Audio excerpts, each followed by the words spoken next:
Welcome back, my friends, to the show that never ends. We got a special live stream tonight. We got a world famous mixing engineer, John Traunwieser. How are you, my friend? It's so awesome to have you here today. Can you hear? John, how's it going? Thank you very much for having me. Okay, good. You're there. So we got Matthew Poses. We got Don Dunn from Haven Smart and his associate John. And of course, we got, dude, I don't know what your channel is anymore. Loose Change, Spare Change. Now it's Shane Lee. Shane Lee. Formerly Spare Change. It's a little too Talk bright. Spare Change A little bit Radio. bright. It's a little bright. So we got a lot of topics to talk about. You guys, if you looked at the intro, if you looked at the description in the video below, you can see all of John's accomplishments. He's a famous recording mixing engineer. He's worked on Star Wars movies. He's worked on the Hunger Games. He worked on Matt's favorite movies, Sing 1 and Sing 2, I believe, right? Yeah, music's excellent. Baby Awesome. Land. So I want to go over, there's a lot of confusion about Atmos and some misinformation that we've been seeing on some YouTube videos, speaker placement and whatnot. I have kind of a list of questions I want to go over with John on, and I'm going to put up one at a time, and then we'll just kind of go through that, and then we'll answer some questions that are in the comments here as well. So the first one I'm going to put up here, if it shows up. So John, in your mixing experience, what are we mixing today? Like, what are the major formats that are being mixed for movies? You were talking about IMAX, which actually surprised me, but is it Dolby Atmos the default standard? Is IMAX and DTS-X second? And what about Auro 3D? I wish I could say that, there is sort of one main standard. Dolby Atmos is kind of the primary standard that everyone, that's the baseline. And then, DTS-X, IMAX is, also present, but not a lot less attention is being paid to those formats. Or 3D is dead. No one mixes in that format. And then you have down the stream 7151 stereo, those mixes.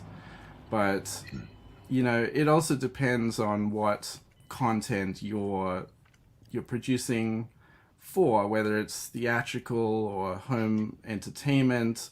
There are some decisions that are made to start with a 5.1 or 7.1 mix and get that dialed in, and then sort of up mix it to Atmos or the other formats. Mm-hmm. And then, some of it's budget driven, but more often than not, you start with the Atmos mix and then go to all of the other various formats from there. Now, is the mix that's done in the theatrical mix different than the mix that's done in the home? Correct. It's what you call, there's the theatrical mix, and then there's a near field mix.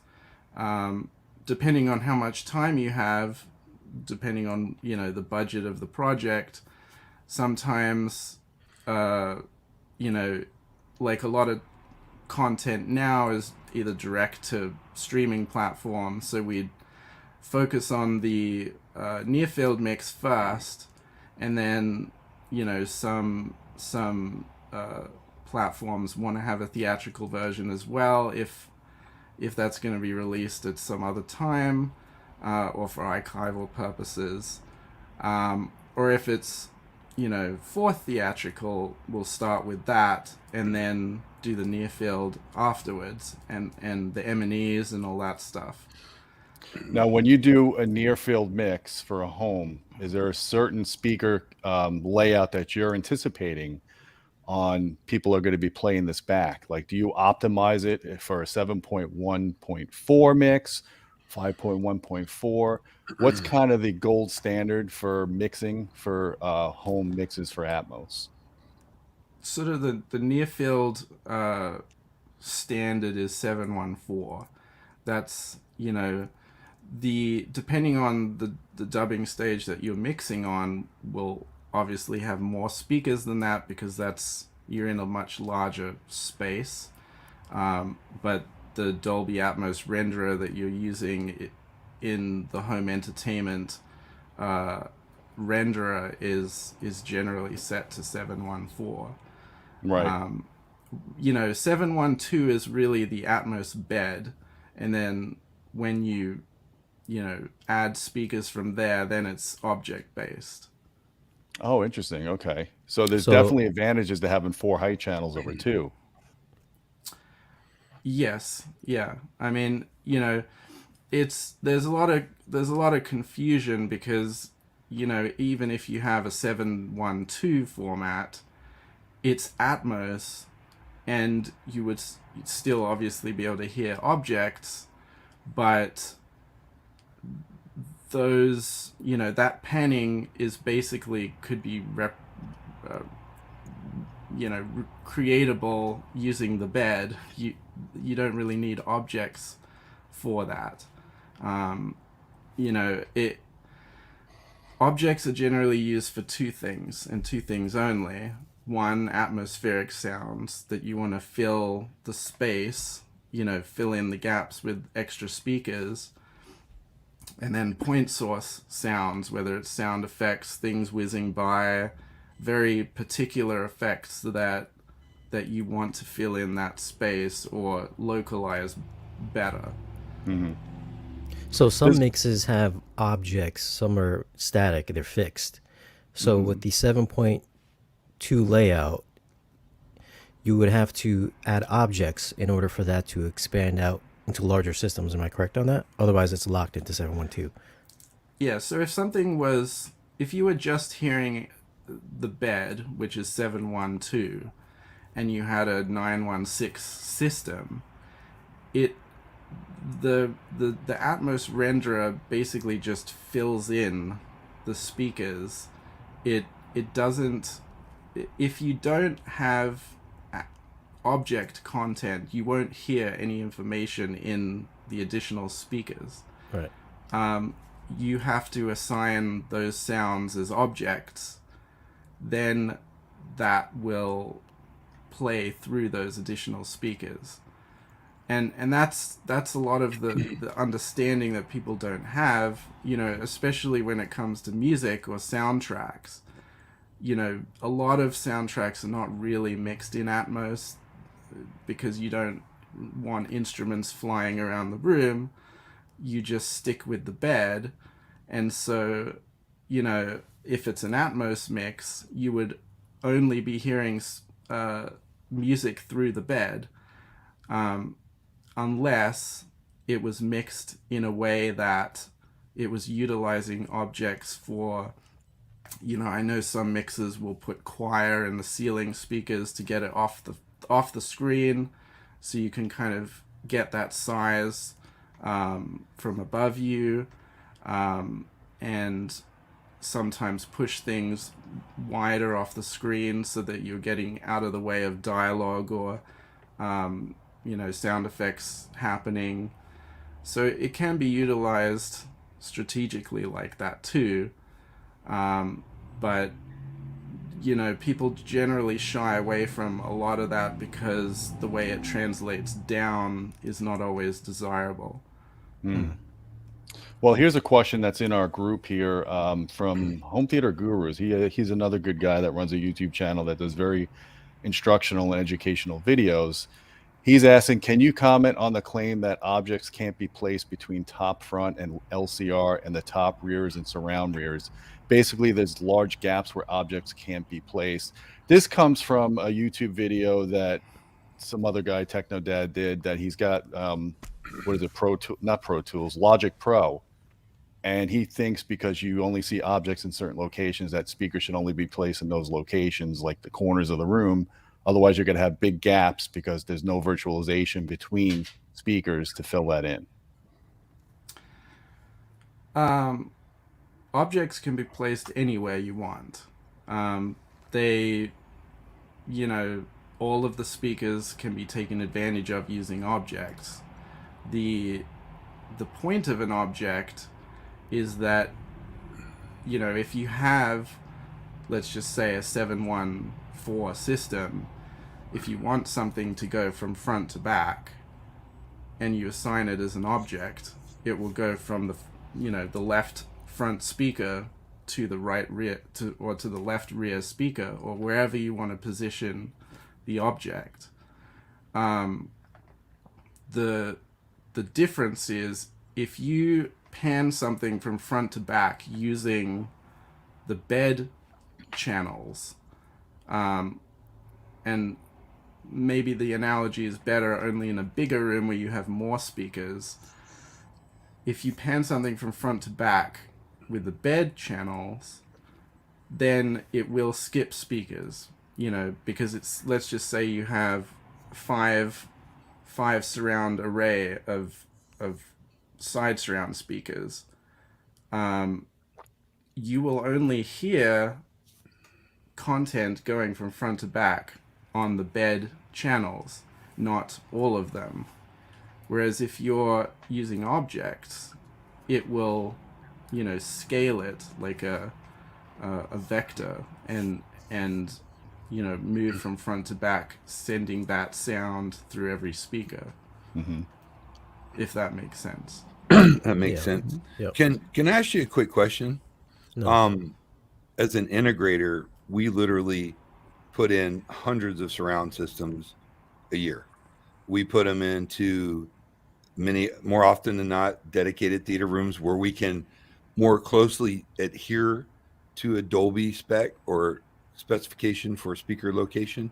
But the majority of what we do, and probably most people in my industry and most people who have surround sound in general, we don't always have the luxury to place the speakers in the prime location or something that meets the spec. Sometimes they have to be a little forward, a little bit a little wider in the ceiling. But we've been able to get phenomenal sound that pleases the clients, and we feel like we're taking advantage of Dolby. I mean, when you do a mix for the home market, the consumer market, how important, in your opinion, and what are my feelings if I'm wrong, but is you have to put the speakers in a certain spot? I mean, that's everything, really. You can't, when you talk about hearing what the director intended or what the artist intended, they are making those decisions in a room that is calibrated and meeting certain specifications that make it Atmos. So, especially like a room, like a dedicated theater, you would have a bunch of acoustic treatment. It would be a dead room. You can't have speakers that fire into the ceiling and bounce, off of anything. Which we don't ever do, by the way. But Right. And so that's why I have such a hard time with, Atmos soundbars or upfiring speakers or The bouncing Right. wood speakers. which we really, that's not really our market, but we do a lot of architectural in ceiling Atmos speakers, and sometimes Yeah. we have to go. We try to get as close as we can all the time. And the other thing to touch on is what a lot of people don't understand is it's not about having as many speakers as you want in a room, if there's only one person or two people listening to music or watching a movie, because if it's calibrated properly, your sort of sweet spot can be dialed in to right where you sit. If you have a larger room where you have many seats or many rows of seating, then everything has to change so that you may not have the best sound for one particular seat, but it averages, better over a larger space, so that no one's feeling left out with anything. Right. Sometimes when you're mixing, we have to, going back to G and mixing for theatrical or a near field mix, some of those decisions change based off of those two different formats, because in a large, especially a very large theater, if seating on the left hand side, are missing a whole lot of information, if it's 75 feet away from you on the other side. And so sometimes panning isn't as exaggerated. Sometimes dialogue is coming out of all the front LCR speakers as opposed to, just one side or the other. If in a near field environment where the room is smaller, that's less of an issue, and so dialogue will almost always come out of the center, and you can play with things differently. Well, let's talk about the speaker layout let's just assume a 7.1.4 system where you have 7 ear level speakers, side channels, back channels, front 3 LCRs.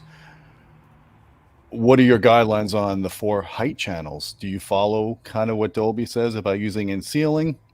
Or do you think a height, front height, rear height, like an Auro 3D layout is a better solution? What are you mixing for, and what are your thoughts on that? It's a little tricky because I'm producing content that could be in a theater or for the home, and I have to find a hybrid of both worlds to be able to translate mixes to many different environments. I find it interesting that the Atmos home entertainment spec is different in certain ways than the theatrical spec when it comes to height channels. And maybe it's because of ceiling height that they like to, which is funny because you would think it would be the other way around, that for home entertainment, their spec is to widen the heights, to have them close to the edges of the room, whereas theatrical, the heights are pushed more to the center of the room. And generally, every studio that I've been in, the heights are generally closer to the center, because, and it can vary depending on the height of the room, but if your side surround speakers, even if they're at ear height or a little higher, if they're too close to the ceiling speakers, then you don't get much isolation or separation in the sound. And depending on the treatment in the room and how reflective it is, then it can just blend together, and you may as well just have one speaker there. It doesn't make much of a difference. So that I like to have them closer to the center as well as most studios, so that you can localize what's coming from the ceiling, clearer, and then what's the side channels clearer. It's interesting because that's kind of how I laid out my Atmos theaters, as well as Don does that as well. So if you're in the main listening position, which is 90 degrees up your head, I like to put my front Atmos speakers about 25 to 30 degrees forward and a little bit closer together than my mains, and then the back one's 25, 30 degrees behind me. That's more narrow than what Dolby recommends in their spec, but I just feel like when you're using wide dispersion speakers and they're more in a more tight formation, it just sounds more enveloping to me than when you follow the Argent Dolby spec and put it where they're claiming. You tend to miss out a little bit on the immersive effect. I don't know what your thoughts are on that, but that's kind of how I see it. And then if you want to build upon that, you could go and add wide channels and maybe add another pair of height channels if it's a really big installation. Right. The other thing I wanted to touch on quickly about adding more speakers than the bed channels, and this becomes much more apparent in streaming content than theatrical DCPs, or or if you're listening to a Kaleidoscape or something. But object tracks or objects have a different bit rate than the bed channels in streaming media, and so it's a lot lower than you would think. And so by adding speakers to take advantage of objects, if you would were to sort of mute the bed channels and only listen to the objects, you wouldn't be very impressed with what you're hearing. So that's also another reason why people don't like using critical music things in objects. But you know, it's one of those things that is a deciding factor on how you lay out the room and how many speakers you want to have, and which route you want to take. You know, the other thing that people don't realize is that not all the content you're listening to is in Atmos. You could be listening to 5.1 content through your Atmos system, or 7.1 content. And if you want to get very granular, if you want to hear it as the director intended, you technically should have multiple calibrations for different formats. You know, the bass management is different for IMAX, Atmos and IMAX, and also 5.1, 7.1, and you know, a properly calibrated room at 5.1 or 7.1, the surrounds are down 3 dB, so they should be 82, not 85. So when you're calibrating an Atmos room, everything's 85. So you're already hearing the surround speakers 3 dB louder than they should be. Oh, that's interesting. I never really thought about that. Yeah, and you know, the thing, we always have a fight when it comes to listening to mixes through consumer content, because there is so much additional processing happening in receivers that, you know, is undesired, and especially when it comes to upmixing, because then that's when you're completely falling off the map of what the original mix was, you know, and essentially you're remixing it.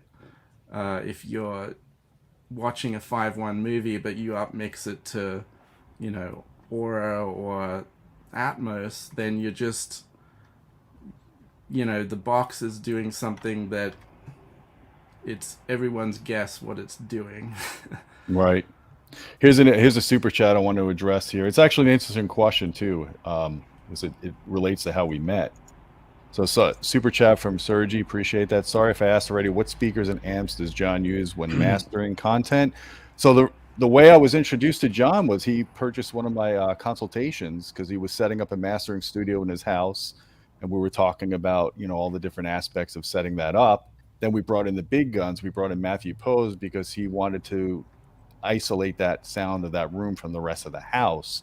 So Matthew's given him some guidelines on building the structure of that room to make it sound isolated and also get the noise floor down to what is it, NC 15 or 17, Matt? I mean, I think at this point I'm doing more other design work for John than that, but That's yeah, I think it'd be nice to be quiet. goal. Yeah. I don't know that we'll be able to get that quiet, but you know, goals. But Goals. yeah, John and I actually talked about this a lot because it had come up before. I mean, John, there's sort of call it Fox Studio standard, if you will, of speakers that you were using. I mean, at this point, Meyer Sound has gotten their Bluehorn system in a number of different studios for mixing. And so you went with that option because it's what you know and what you're used to. But also, I mean, you can describe it better. It's a very good speaker system that really is state of the art compared to most consumer speakers. Yeah. You know, I know Gene, we were talking a while back, and you said to me, why wouldn't you use pearlescent speakers or, you know, some other hi-fi speakers? And part of what I do for a living is that I need to produce content that will sound good in theaters. Primarily, that's the number one goal. And I mean, obviously it's what you're used to, and I'm used to working on speakers with horns. Most dubbing stages, not so much music studios. Music studios, generally the standard are ATC speakers. They're very nice speakers. Abbey Road has sort of exclusively B&W speakers, which aren't really studio speakers, but they're very high end. Sound beautiful with classical music or high fidelity stuff. But when it comes to translating something for theater, if you're mixing on a system that's too high fidelity, then it sounds too pretty. And then you hear it through a cinema system, and it's honky and it just sounds harsh and terrible. And so if I was able to get a system replicating something like that, then I can hear the harshness and tame that and have it pleasant sounding through those kinds of speakers.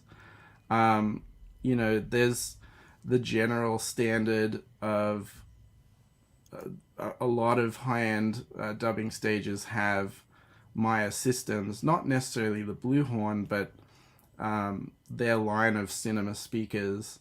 I know Skywalker has them, Fox has them, Sony, Warner Brothers, everybody has them.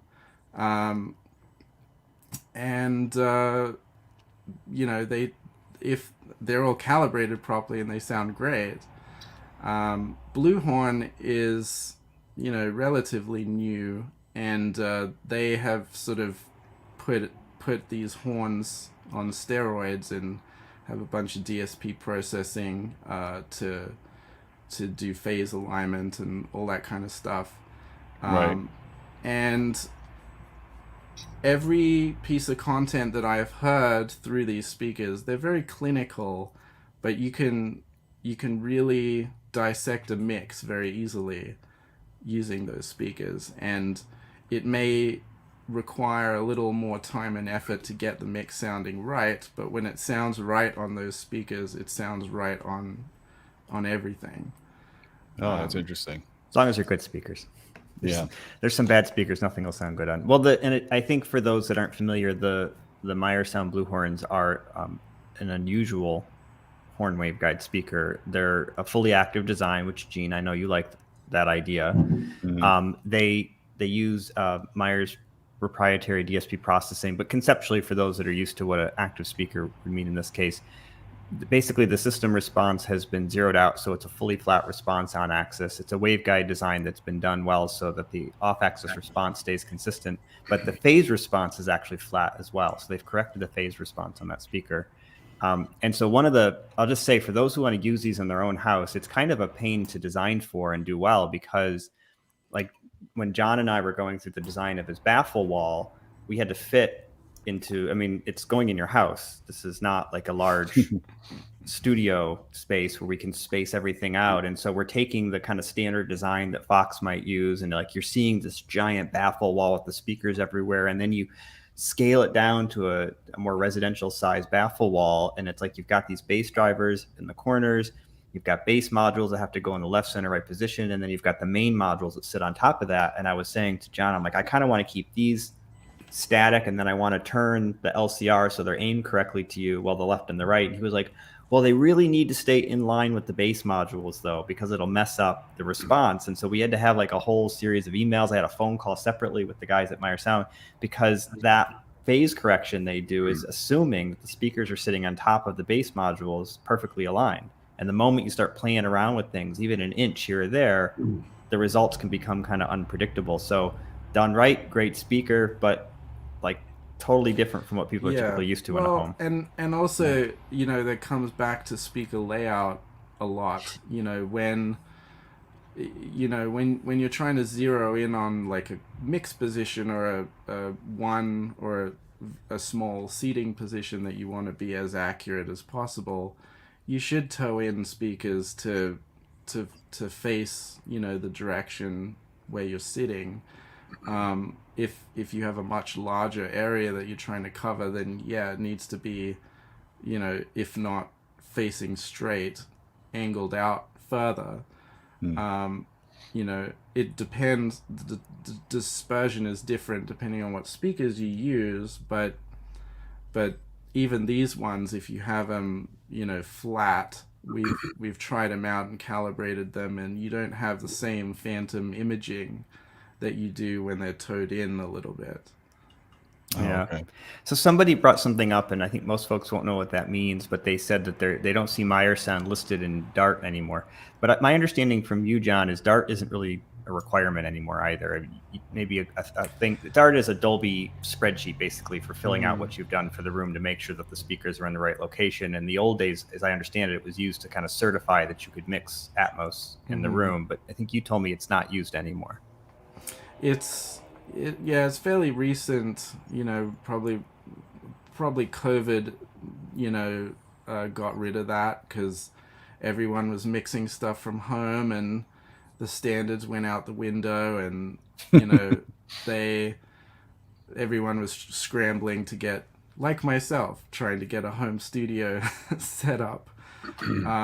And Dolby was kind of like, well, these are the guidelines. We'd still like you to follow them as best as you can.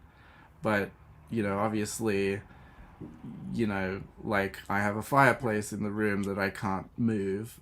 We have to work around certain obstacles and try to get the best result we can with the issues in the room that we have. I tried to convince John to build a second fireplace on the other side, but he didn't like that. Symmetry, yeah. John, I want to ask you one more thing about speaker layout on this topic, because this came up again in that Techno Dad video about, I'll put the question up and you guys can see it. There's a lot of chat in here. I'm having a hard time keeping up. All right. Should a speaker layout match the Dolby Atmos renderer like Logic Pro? So that video that you saw, he's basically saying the objects are showing in the corners of the room, so that's where you need to put the speakers to get the best sound. Is the renderer of Logic Pro, is it actually giving you valid information on the spatial map of the recording? And what about the virtualization of sound between speakers? They're not, lasers. Whether it's Pro Tools or Logic or any sort of DAW, the Pana, graphic or GUI is just a generic box with dots. It's not representation of what your room should how it should be laid out. It's just basically a rough, it's obviously something that engineers look at to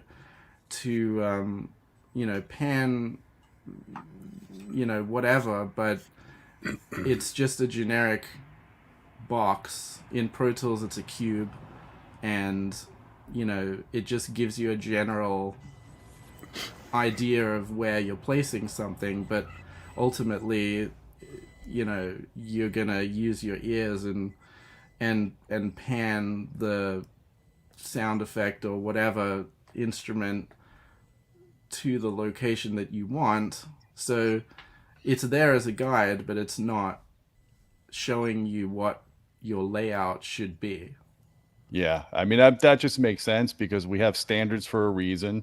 And I wanted to go, I wanted to show this little presentation that Matt put together about the importance of height and how we're perceiving sound, because a lot of people don't realize that there's so much going on in a theater system in terms of how the speakers are working together to give you that image, to give you the location of where the objects are or what's going on in the action. You don't necessarily need to have a speaker at every exact precise location to get that virtualization, because that's why we have the technology. And Matt put together this thing here about Atmos speaker placement. Matt, I'm going to let you just kind of run through it real quick.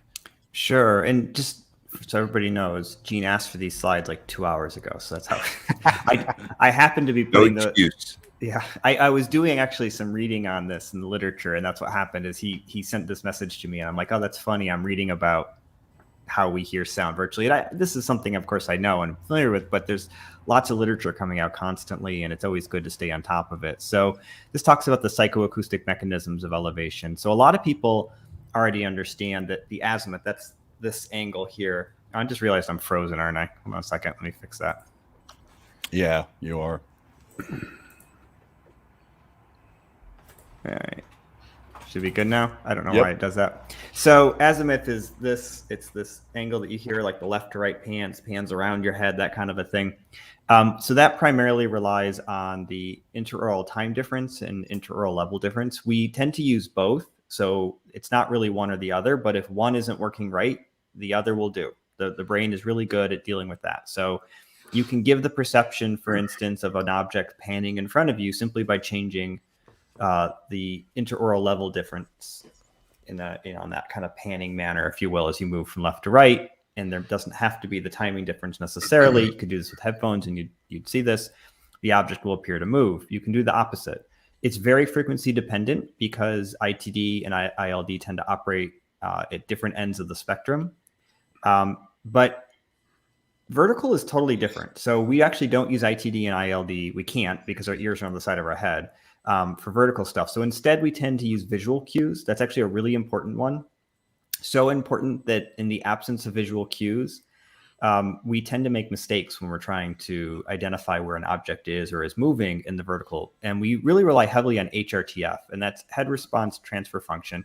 And what the brain is doing is it's saying, okay, so an object that's moving, oops, hit my microphone, moving over our head is changing its spectral response, if you will. The spectral balance of that response is changing as it moves. It happens to match what the brain already knows is the HRTF of your brain. Therefore, it must be moving overhead.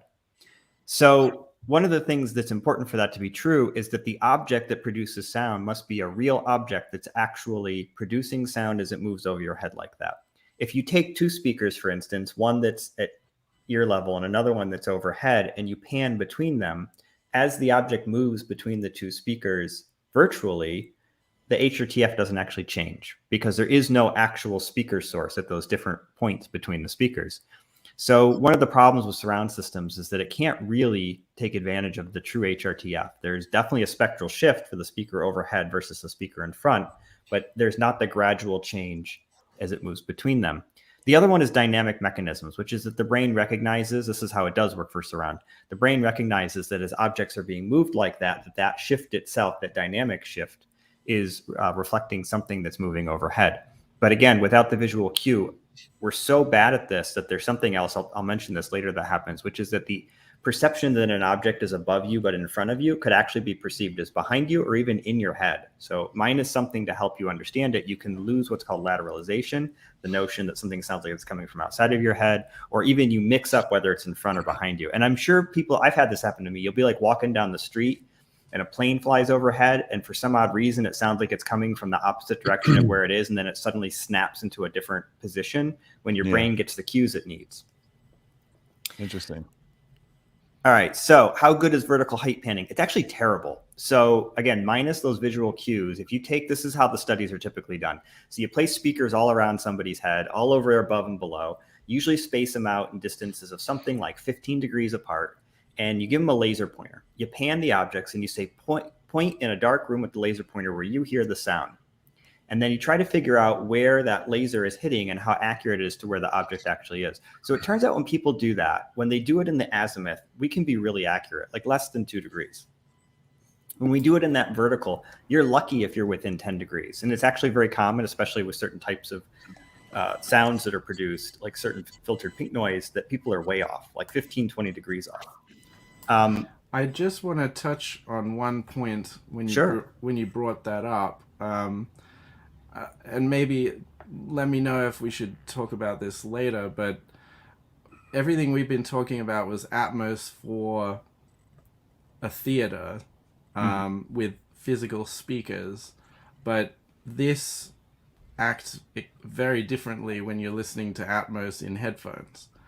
And the reason I want to point out, that you're talking about HRTF and laser pointing is that HRTF and Atmos in headphones is really behind in technology in terms of pinpointing sounds and figuring out whether they're above you, below you, front of you, behind you. And a lot of the sort of generic HRTF that is used in most platforms for listening to Dolby Atmos in headphones just doesn't give you that localization like you would in a room with physical speakers around you and above you. So that's a there's like one option that works very well, and it's out of the price range is out of reach for most people. Oh, like the Smith Realizer. Yep, exactly. Yeah, that it's one. a good product. Well, and I will say what I'm referring to here is not so much Dolby Atmos or even the headphone system. It's just generally how do we hear sound above us. So just Right. it relies heavily on the HRTF. Yeah, for sure. So one of the other issues that I mentioned earlier was that some of the research that was done in order to understand why we were making these errors when they were panning between speakers. So what they did was they placed a speaker at 0 degrees, meaning directly in front of you, at 30 degrees, 60 degrees, and 90 degrees. And they panned between it. And people were having big errors. And what they found was they were very accurate when it matched the speaker location, but they were making inaccuracies when it was a virtual speaker, basically between those locations. And what they figured out was that the brain wasn't getting the right spectral shifts from your actual natural HRTF. When it was between speakers, it was getting an inaccurate one, and that was throwing off our senses. So they were saying that kind of causes a problem. They tried adding more speakers in the study. It didn't really work. They actually found the thing that worked best was adding a visual cue. So having a light that moved with the sound meant people knew where to point, which makes sense. Mm-hmm. Is vertical tracking in real life better? So it is. And the reason why it is because we typically have all the cues we need. So we've got all the auditory cues that we need. We have all the visual cues usually. And we're tracking an actual sound source. So it's a point source that's moving and you're getting everything the way you're supposed to. As I pointed out, though, you can still be thrown off even in real life. And I think, again, many of you probably can relate to that idea that you're walking around and you hear an airplane fly overhead and you misperceive where that airplane is. But those visual cues are actually quite important. It's kind of like tasting food, and it turns out your sense of smell is really critical to getting that. Oh, yeah.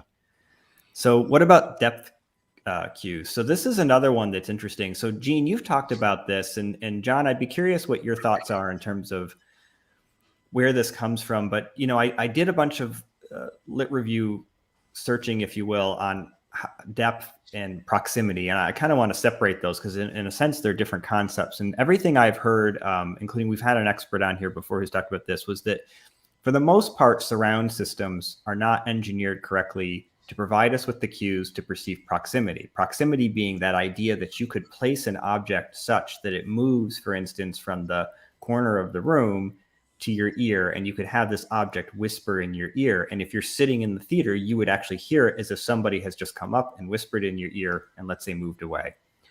That instead, the sound is always sort of around you. You could make it sort of sound like it kind of comes from one corner and moves to the other, but there's this jump that happens around where your body is. It would never seem like the object was right next to you and freak you out. With headphones and a proper HRTF system, you could do that. But with even a 64-channel surround system, you could not do that. And You yet, need speakers in your seats for that. yeah, even more speakers. Well, my understanding is it a little more complicated. It really is about sound field recreation. We don't really recreate sound fields accurately with surround systems, but it's kind of not the point. So I think a lot of people, though, think of depth cues as more being that idea of like hearing an object pan overhead, like an airplane flying overhead, or a person kind of, you know, maybe not coming through you, but going around you and hearing that. And certainly we know you can pan an object from the front to the back of the room, and it sounds like the object moves from the front to the back of the room in some sense. And you can pan an airplane overhead, and it seems to sound like the airplane flew overhead.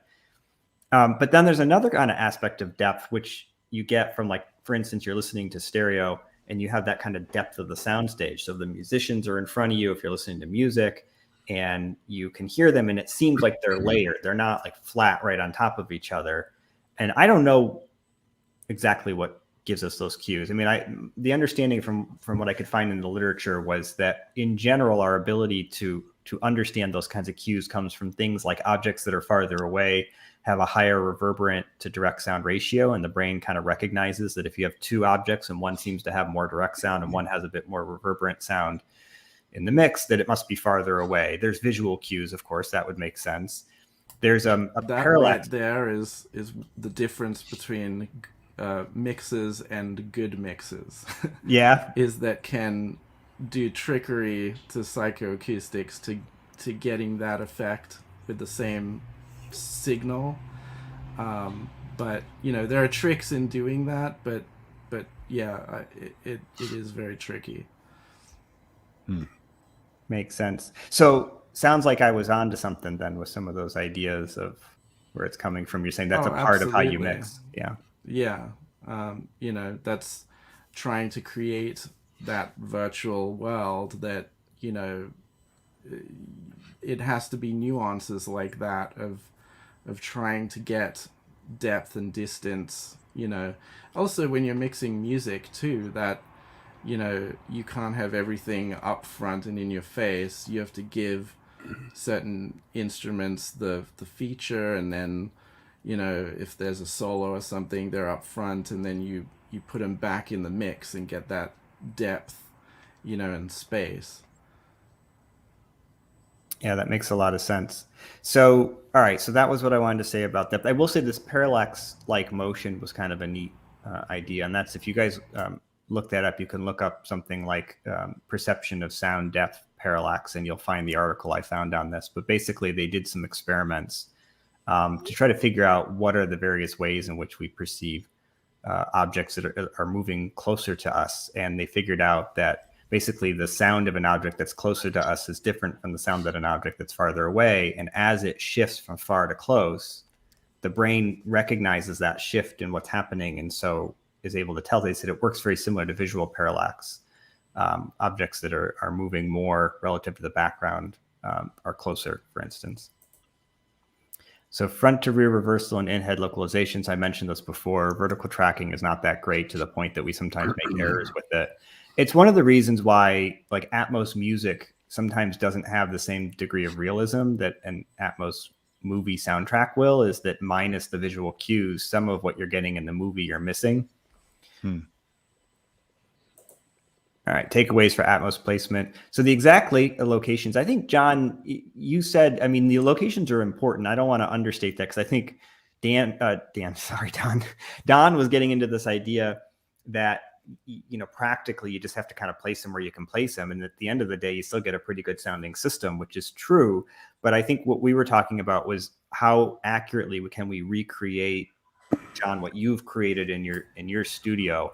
And Dolby gives a pretty wide range of angles. And I think it's fair to say, at least, that the exact location, as long as it's within those angles, is okay. Like, all of that would probably be pretty okay. If you start to stray dramatically from that, it probably affects it. Yeah. And that's where it's critical to have a professional know what your room is and what to work with, to know where to place them. Because the average person wouldn't know by just typing in dimensions and get a generic placement for speakers.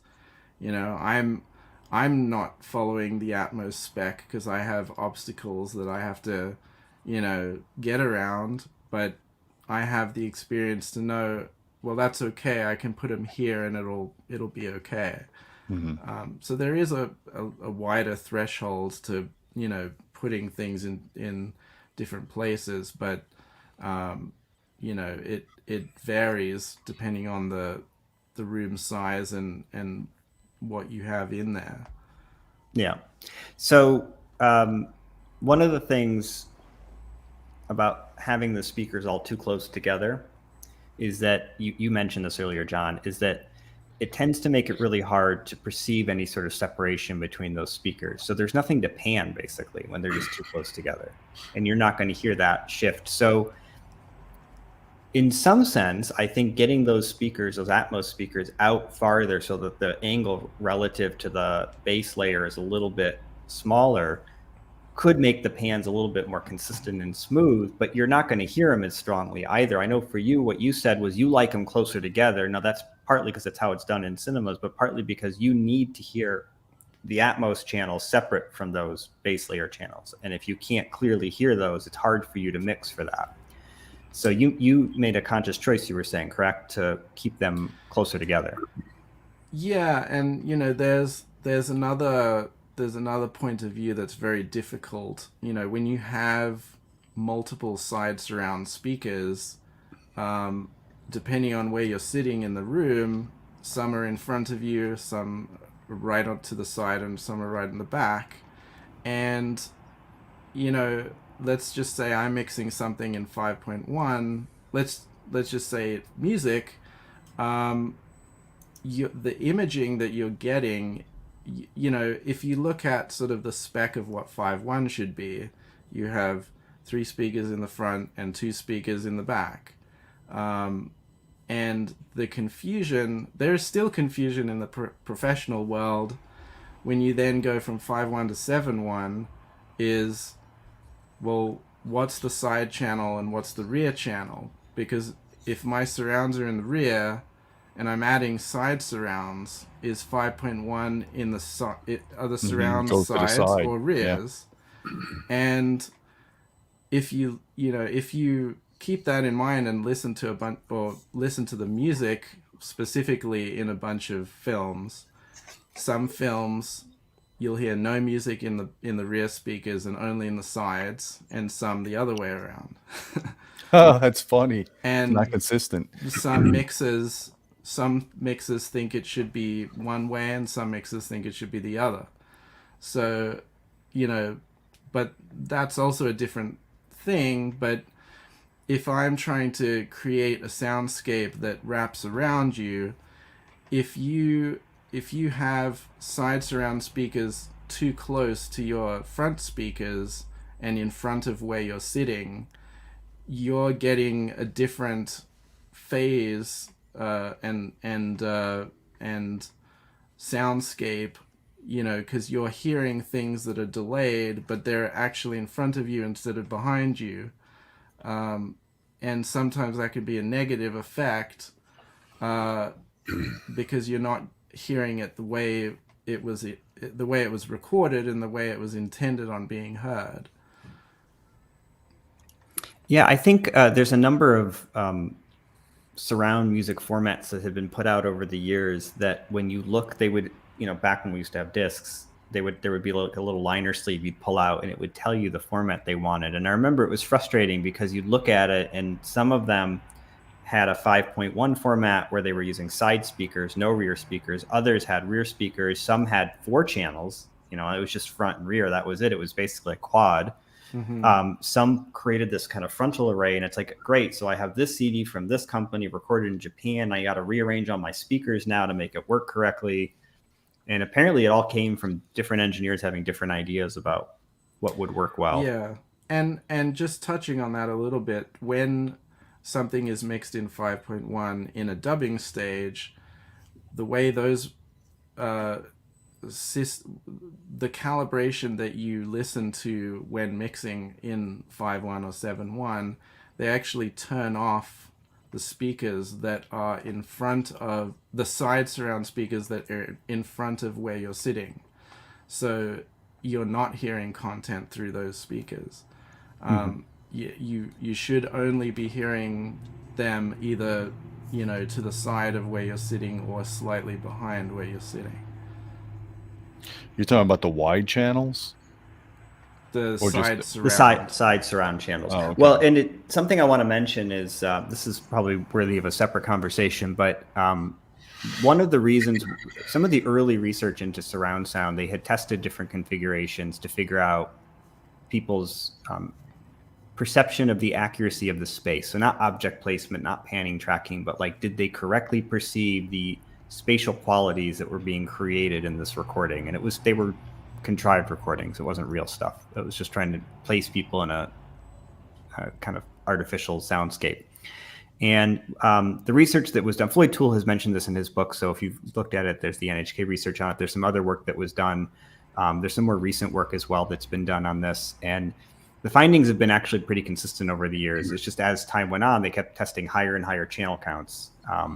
So they tested in the one older study, a 12 channel was sort of the standard baseline. And then they compared all these other arrangements. And what they found was properly done, a 5.1 arrangement with side surrounds actually was just as accurate or very, very close to the 12 channel setup in terms of people correctly perceiving it. And they had I thought what was interesting was actually the explanation, which was that one of the most important spatial cues from a psychoacoustic standpoint to how we perceive the space that we're in being like enveloped by the sounds is those lateral reflections. And in a surround system, we're not creating lateral reflections by bouncing sound off the sidewalls. We're creating them directly through the speakers themselves. So if those side speakers are behind us, but they're supposed to be giving us lateral cues, it's not going to give us that sense of envelopment. And so one of the nice things about like the 7-channel system, for instance, is it gives us the side channel speakers and the rear. But then, John, what you were saying, the location of those side surrounds becomes really important. If they're too far forward or too far back, it's going to really mess that up. And I will say the more recent research seemed to show having the angle between the speakers that's too great is a problem. And one of the problem areas is the side surround to the left speaker or right speaker. So the side to the LCRs, basically. We typically have that 60-degree angle. Between the left, center, and right speaker, or 30 degrees, 60 to 90 degrees roughly between the left and the right speakers. We have a much, much larger angle then between the left speaker and the side surrounds, but we actually need that to be much smaller. And so wides is a good way to fix that. Although I'm going to guess, John, you're going to tell me you guys don't bother to mix with wides, correct? I don't, but some people do. It's just, it's sort of up in the air. Whether it's wides or front heights or, it's still the Wild West in studios. Depending on what studio you go to, can be a different configuration. Go ahead. Sorry. Just the last thing is the reason why some people shy away from wides is also because the object data is compressed at a smaller bit rate, and so sometimes the quality is less coming out of the side surrounds, and then when it gets down mixed into a 5.1 or 7.1, then it can have some phasing and less desirable results. So a lot of people just stick with the screen channels, and that's what it is, and it will translate the best in every format that way. Yeah, that makes sense. And to be clear, what I was referring to earlier, of course, was research in a lab with discrete, probably very high bitrate sound sources for each channel being moved around. And what you're talking about is what happens in reality when you're mixing with a system that treated basically wides as an afterthought. Well, and exactly those decisions, like we have mixed some scores that utilized wides before, but instead of taking the same microphone and panning it between the left screen channel and a wide channel, we would actually put up 5 microphones discrete for the 5 front channels, so that there was enough decoloration happening that they wouldn't cancel each other out when they were summed together in smaller formats. And actually, you've brought up a good point, again, probably worthy of a separate conversation, but in general, it's not a good idea. People do this sometimes, and we've tried to cover it in different ways, but we had this flip stack speaker video we did once. We were saying people shouldn't be taking speakers and paralleling them and then sticking them on top of each other because it does bad things to sound. It causes a lot of cancellation. I'll make them crank it up, man. Come on. Crank it up. That's true. The same thing is true of surround. So for those of you, I mean, Don, you might have been involved in something like this. I actually installed a theater like this once. Nowadays, we just use high channel processors for it. But in the old days, before you had something like a Trinov or a Storm or a Datasat processor that allowed you to have a lot of side surrounds, when you had to do a side surround array, and because you had a longer theater, so kind of getting more into something similar to like a commercial theater arrangement, you actually would use a separate DSP processor to decorrelate those side surrounds. You would take the output from your receiver or processor, which for the left side surround is just one channel. It would go into the processor, and you would output 2 or 3 channels, but the other channels would have been decorrelated, because otherwise what you get is a bad result. Or bipolar. Well, that would be the speaker itself. Right. Yeah, you're we basically did that. trying to stop the comb filtering, Matt. Right, And a lot of that THX processors had the decoralization built in years past. Yeah, it was also, I mean, it's not just the comb filtering. That is definitely one of the big problems, but it's also that you've got speakers that should be delayed, basically. Like if you're sitting here and you've got a speaker here, and then you place a speaker behind you, but the delay is the same for both of them, it's actually going to cause your ears to perceive the sound as coming from between the two. That's not what you want. So you actually need that speaker that's behind you to have a delay that's greater than the one that's next to you.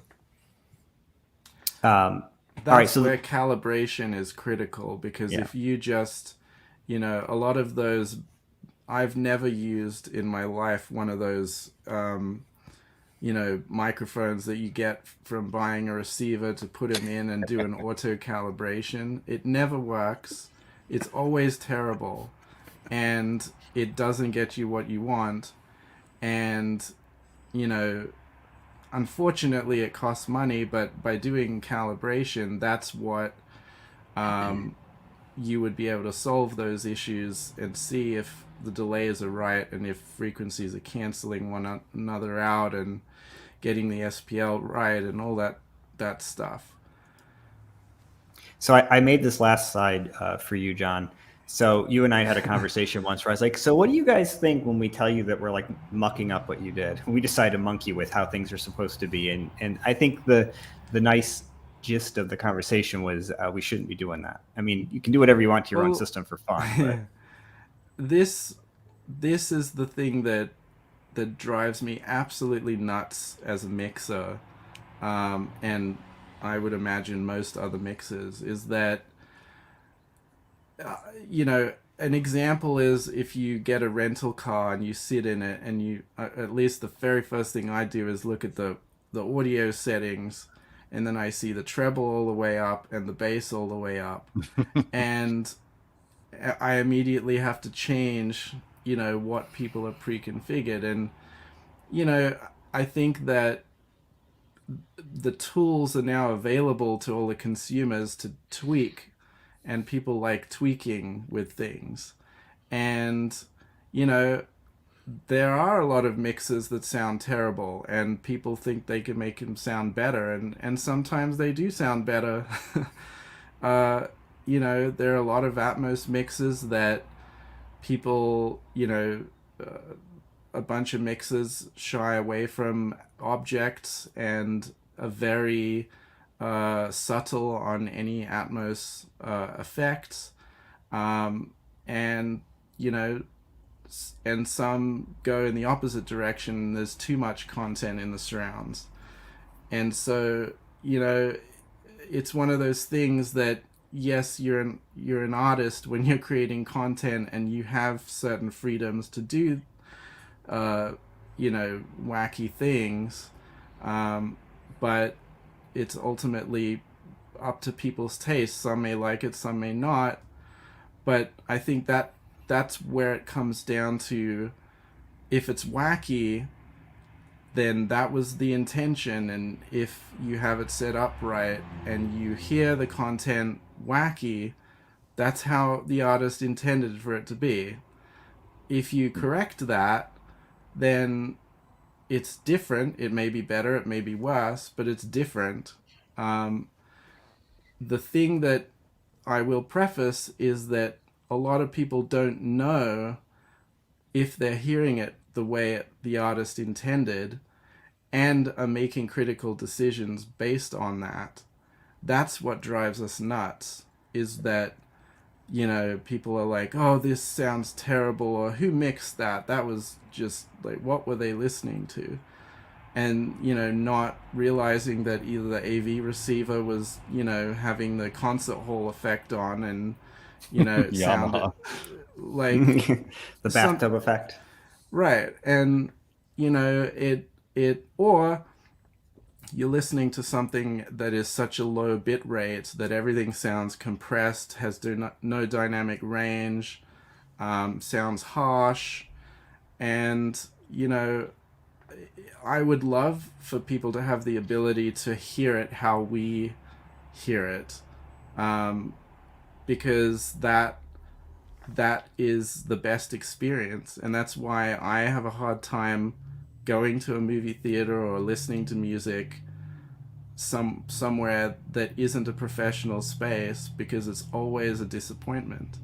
Yeah. And, you know, I recently just got a Kaleidoscape because I was testing it, and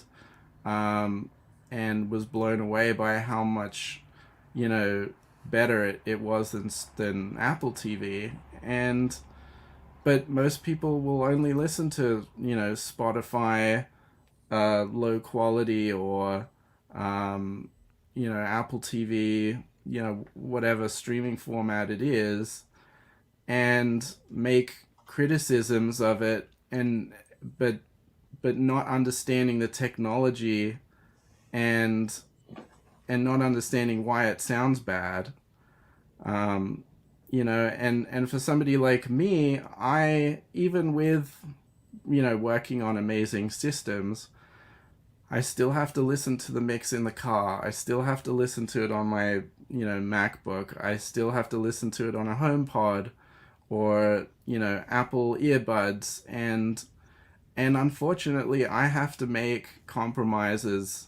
You know, I can make it sound amazing on a full range system, but it will blow out the woofers of smaller speakers. And so there are mixed decisions that I have to make that are compromises to make it translate better to a much wider medium than, you know, that's why I like theatrical content the best, because that has a stricter sort of standard of calibration and setup. You know, you're not going to be, you know, wildly out of surprised what you hear. But, you know, when it comes to consumer products, there's so much out there that you can't possibly make it sound good on everything. Well, John, I wanted to back up to that statement that you said about how good the Kaleidoscape sounded. And if I'm hearing you correctly, a lot of that has to do with the fact that if you're streaming, let's say you're streaming Top Gun, the new Top Gun movie, on Apple TV versus on the Kaleidoscape, because the Apple is lossy, it's not true HD for Atmos. Mm-hmm. A lot of that metadata, or that's in the surround high channels, that's being compromised in sound quality. You think that's a big reason why the Kaleidoscape sounds so much better, or is it just compression in general for all the speakers that's making the big difference when you go from Apple TV or streaming, not picking on Apple, I'm just Right. saying streaming in general versus going to a Kaleidoscape?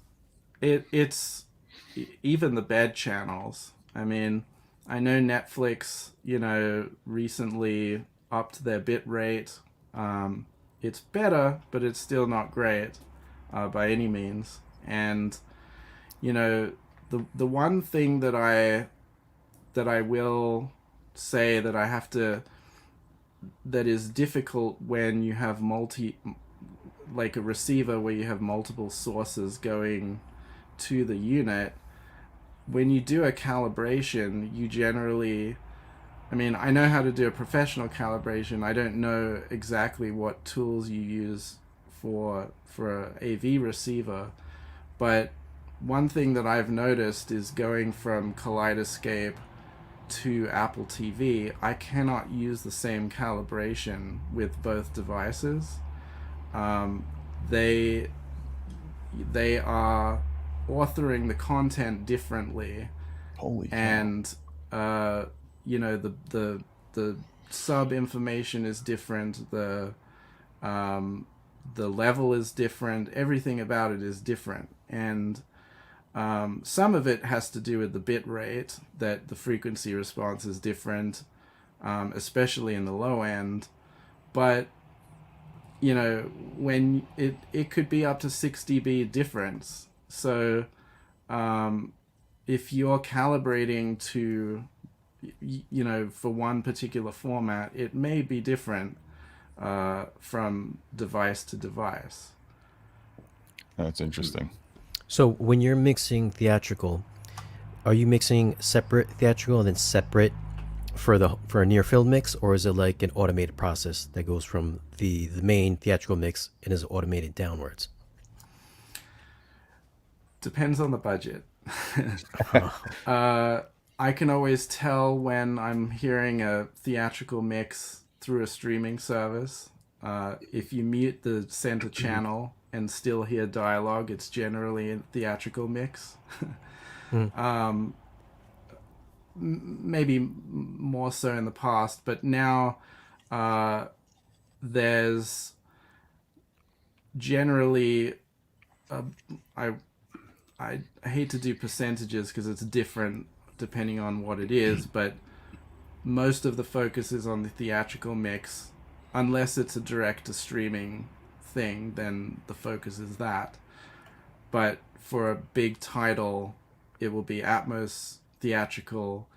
Then they'll spend a week doing the near field mix, and then maybe a day or two doing the 5171 stereo down mixes. Some mixes are comfortable just using the Dolby renderer doing the down mix. A lot of some other guys like tweaking and doing their own down mix based on, you know, if you have the luxury of time and get to listen to every format, then you can make adjustments. But a lot of it, unfortunately, is time dependent. And there are some directors that it has the...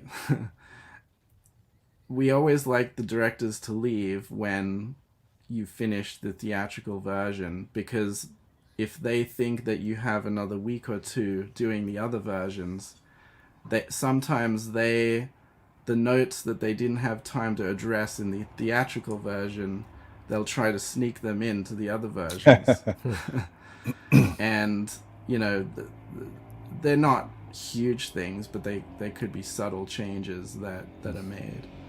You know, Speaking I've seen movies where, I'm sorry, Shane. Speaking of time, this guy had a question. How much time was given to the Atmos mix on The Last Jedi? Whatever the answer is, did you feel that there was a compromise on the end result due to time that was given? Oh, Easy now. In other words, he thinks you screwed up, John. He says not hating on the mix, just genuinely curious. Believe it or not, you would think that something like Star Wars or any high budget Marvel show or whatever, you'd think that, you know, the budget is out the window and you try to get the best result that you want. And, you know, it there are so many factors at play. It's you know, I don't want to tread on any toes, but it's a collaborative effort, and so you will, you know, do the best that you can in any environment, but sometimes, you know, you have many different opinions from many different people. And, you know, a lot of films that I work on, they do these what do you call them, like test screenings to random people, and then you're having a whole nother set of feedback from random random people watching unfinished content, and depending on the scores of those screenings, they will go back, recut the film, re-edit something, re-record the music, do all kinds of stuff. And you know, the best product that comes out is when the vision is clear and it's executed well, and everybody respects each other in their expertise, and you get the best result that way. So the whole vision of the new trilogy trickled all the way down to the audio mix, is what you're saying. No, I mean, I can't that's the comment on storyline, that movie specifically, but I know that there is always a budget and a time constraint. Unfortunately, audio is always the end of the process. So the film is finished, the audio mix is always the last thing. And for some reason, we operate like high schoolers in that everything gets delayed and delayed and delayed and pushed to the last minute. And then everybody tries to cram, you know, and get everything done to make the release date.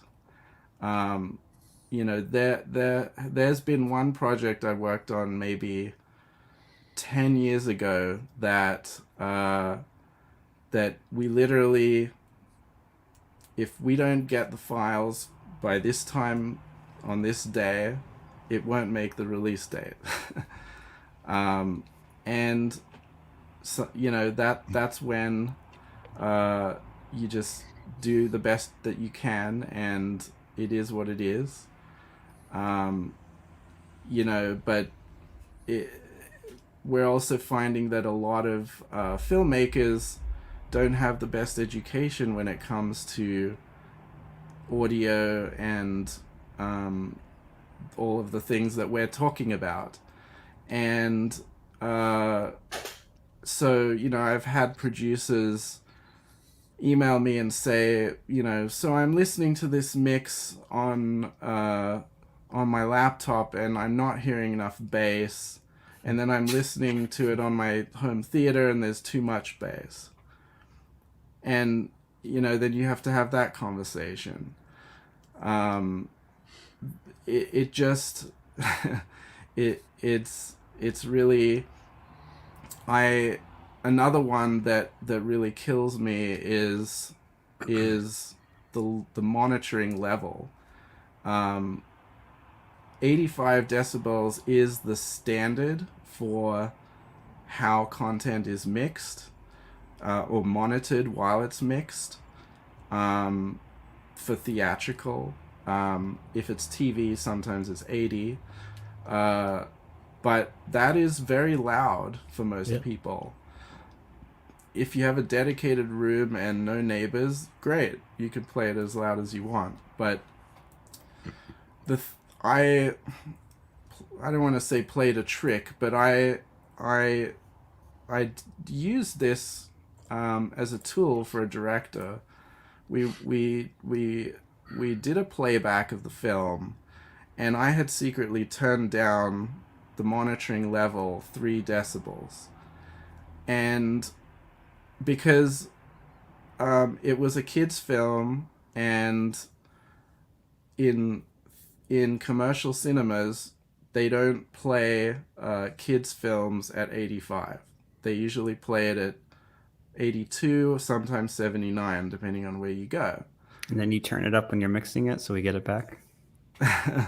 Well, so the director is getting a false representation of what the audience is going to hear. So what I did was we played back the film 3 dB lower. We watched the entire film, and then the first thing that he said is, I don't know what changed, but I'm completely emotionally unattached to this film. And even 3 decibels. And what had happened was that particular film, all of the emotion came from the music, and I particularly have a big problem with the level that music is mixed in film. If it's shit music, it's okay, but if it's good music, it should be loud. And it is generally mixed very quietly. So if you turn it down 3 decibels further, it almost becomes inaudible, and then you get no emotion from that.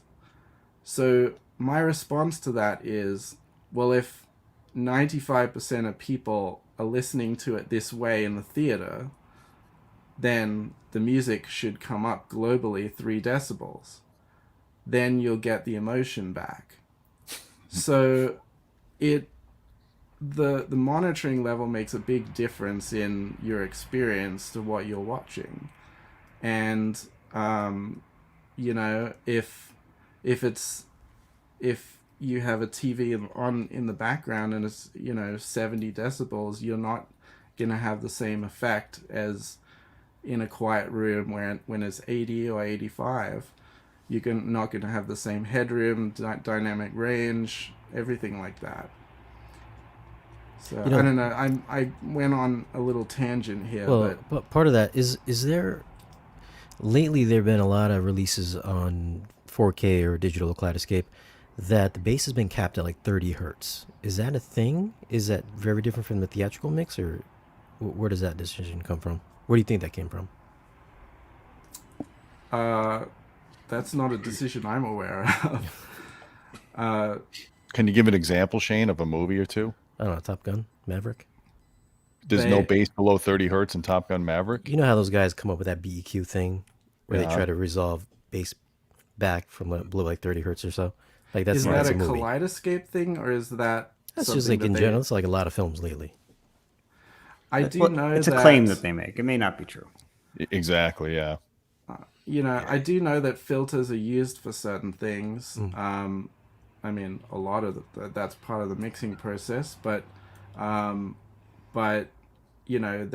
is a decision sometimes to put a high pass filter on low end, not to blow people's speakers out, or cap some of the dynamic content. I mean, anything below 30 hertz is not a huge problem anyway, unless it depends what you're hearing. Obviously, a big explosion, you do want that rumbling and that big low end. With music, not so much.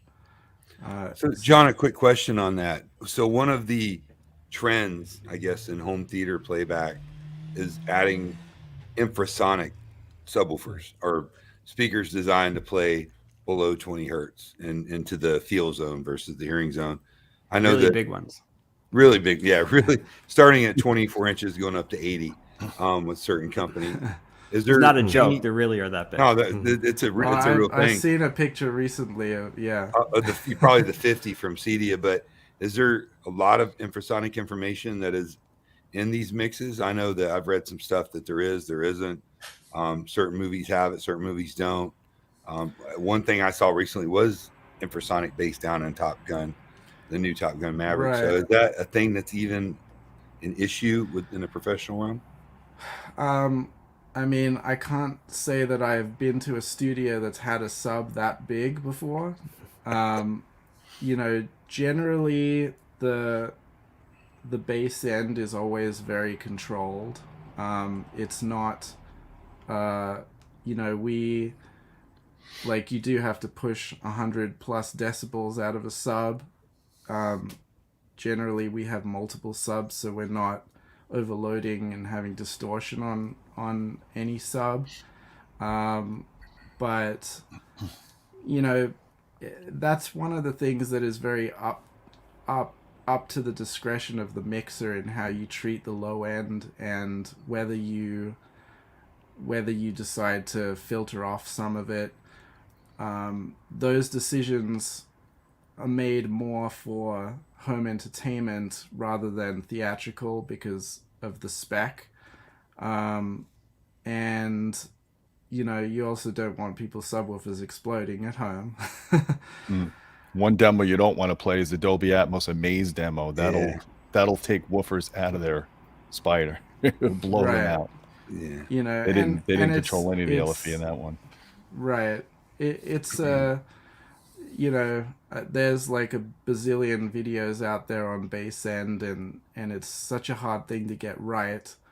And if it's not mixed well, it can be very muddy. It can, if there's not very specific and intent on using the LFE channel, then it just becomes like a constant, hum or just rumble. So, if you are all these Marvel movies lately, they've been just lacking. Right. Maybe it's your subwoofer, Shane. I can see what's going on. I am probably embarrassed to say that I have not had much time to watch any of the new Marvel films. You're not missing much. So you're not. It's not what it used to be. Go watch Thor: Love and Thunder. The mouse will put a hit out on you. Stop it. So, John, would there be conscious decisions that might be made where they would say, this is going straight to Disney Plus, this is going straight to Netflix, whatever. So it's streaming. Probably 75-80% of the people watching it, it's going to be either the TV speakers or tablet speakers. We're gonna be careful with the bass so it doesn't get reproduced in such a way that damages those devices or sounds bad on them. Would that be something that would be decided and maybe be part of the explanation of why people are experiencing lacking bass and some of the stuff? Mm-hmm.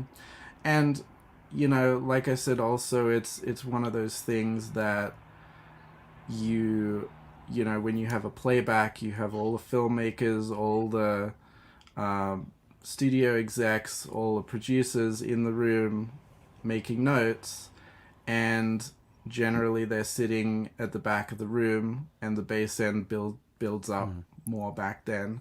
So it's one of those things where someone in the room could have made a comment saying, I think there's a little too much bass end, and the mixer would have to make an adjustment based on those kinds of notes.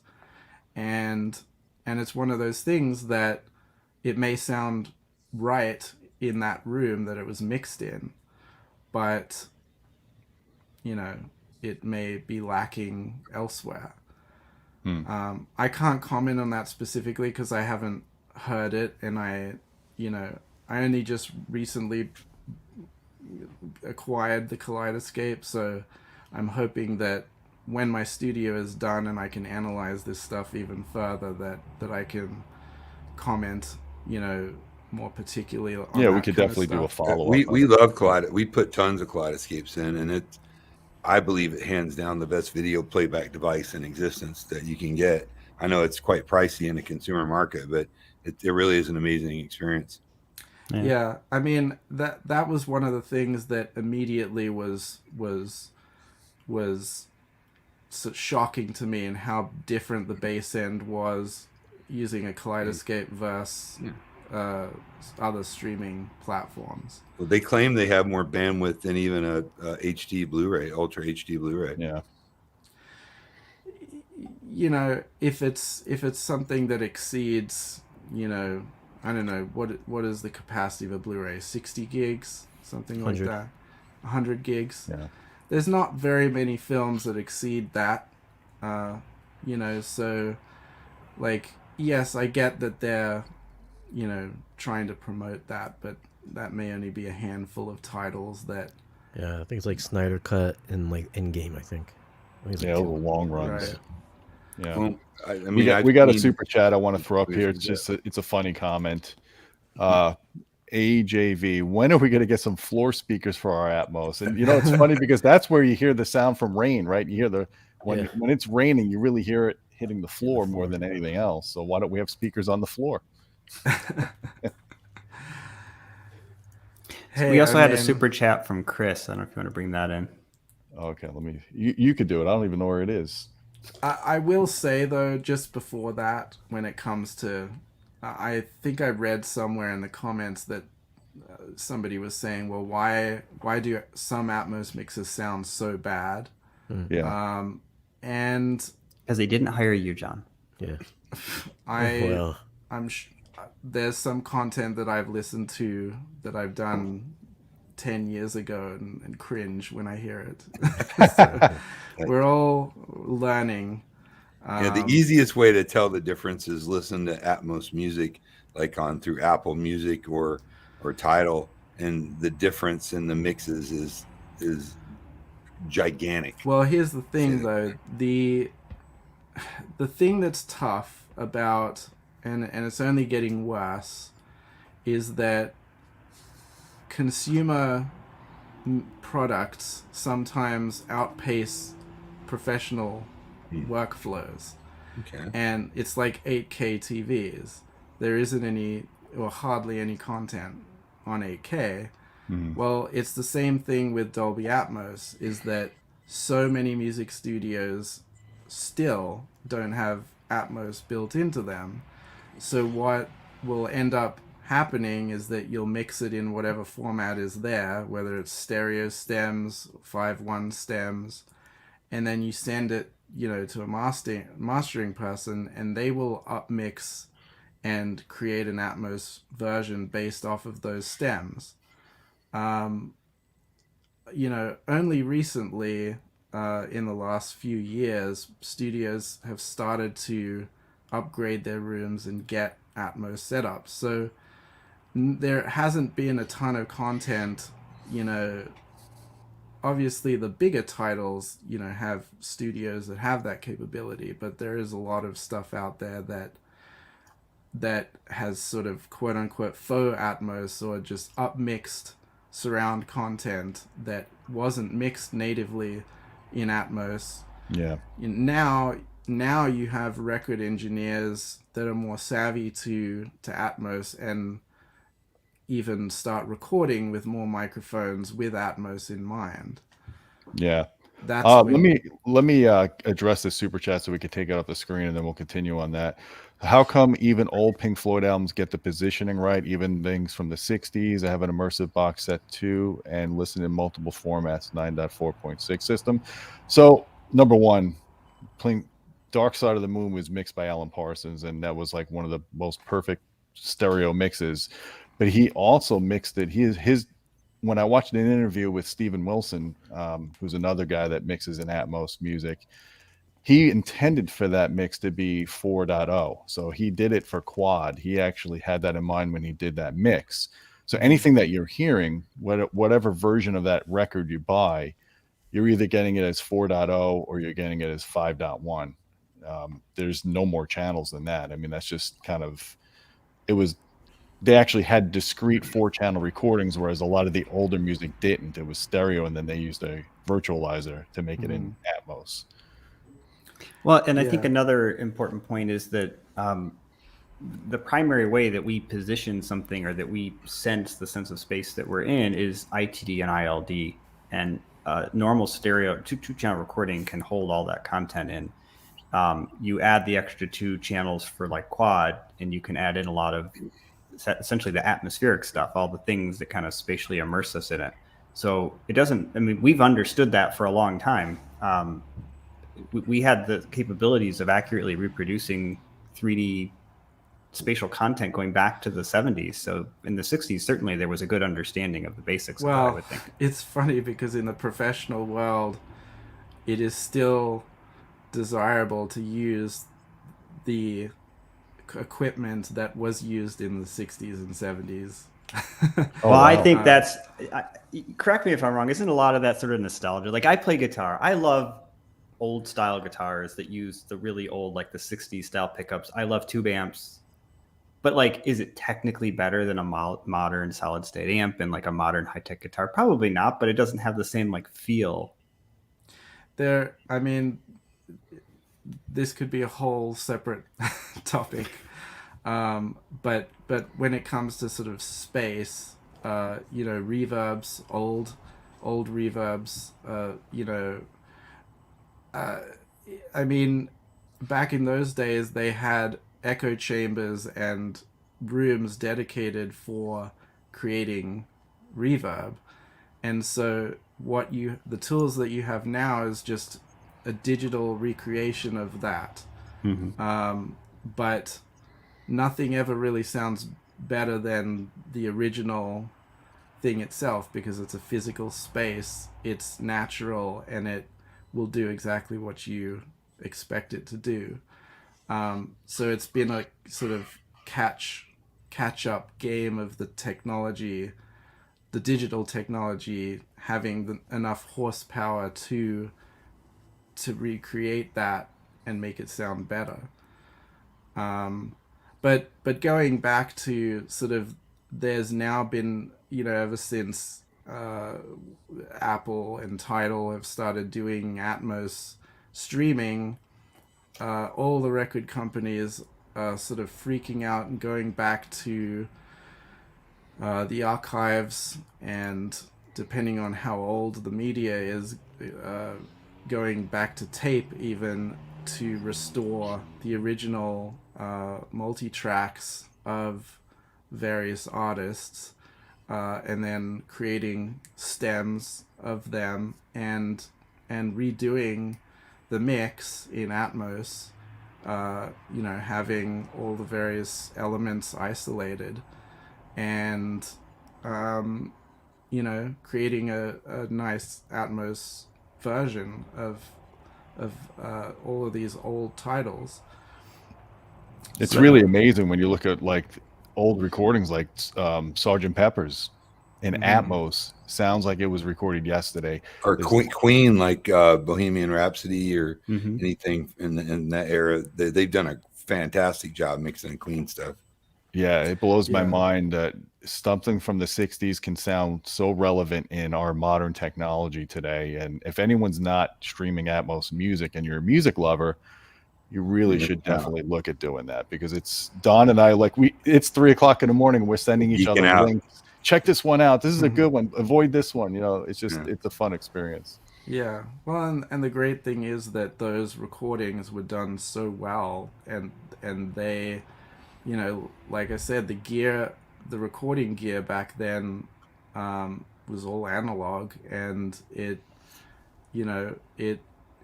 was all able to be restored, and can sound better than some content that's released now.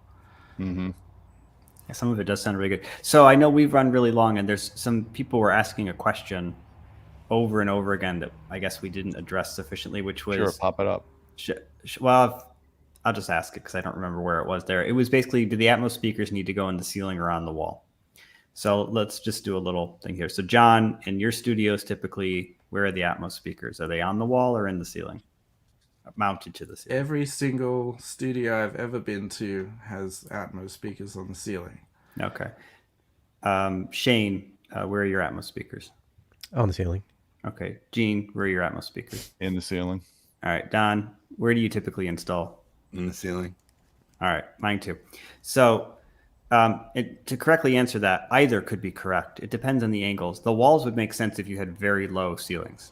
Otherwise, to get the angles right, they would need to be in the ceiling. So the notion that they should be on the wall, or that's the more correct position, that can work okay in certain circumstances, but that's not generally the preferred position. And as you've now heard, every single person here has either only installed them in the ceilings or typically mounted them to the ceilings. In the real world, it's difficult to do wall mount installation surround speakers. I mean, in a perfect world, you would have that ability, but most homes or any kind of structure, it's a bit difficult. And I could tell you, in my other theater, I'm talking my old house before Atmos came out, we had...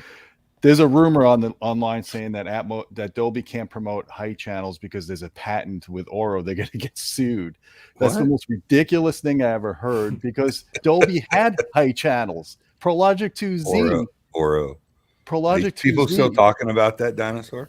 ProLogic 2Z was the first real format, besides Yamaha's DSP processing with the German bathtub. But Dolby Pro Logic 2Z upmixer utilize height front and back, just like what Auro is trying to recommend in their speaker layouts. The format didn't work. I mean, you could barely hear those effects. Most people were using tiny little speakers and putting them all the way at the front of the room, on the front wall, and in the back of the room. And they just didn't give the effect that you're hearing now with discrete and then having the speakers more of in a near field environment above you. That's And I think that's the thing important to that note. I don't know, maybe if they were also referring to speakers, side speakers with something that's upfiring to the ceiling. I personally don't like that approach. I wouldn't know what I'm hearing when I hear it with a system, relying on bouncing off of walls and ceilings. It's like playing Atmos content through a Atmos soundbar. I cannot. That's not what it is. It's to me abusing the terminology, and you don't get the same effect. And I wouldn't know how to judge a mix listening to content through a system like that. It's all marketing, John. It's just consumer level marketing. I mean, we all know that. They know that. But that's the thing, even one of my neighbors is telling me, check out my new Atmos system, and it's a 5.1 system. But just because, the receiver says Atmos on it. Oh, he doesn't have the height speakers? No, it's just a 5.1 system. Did you break it to him, or let him go on thinking? I had difficulty in that because not only was it a 5.1 system, but the left, center, and right speaker were in the ceiling. Fancy intercom. That's my favorite. So, yeah, that's my favorite.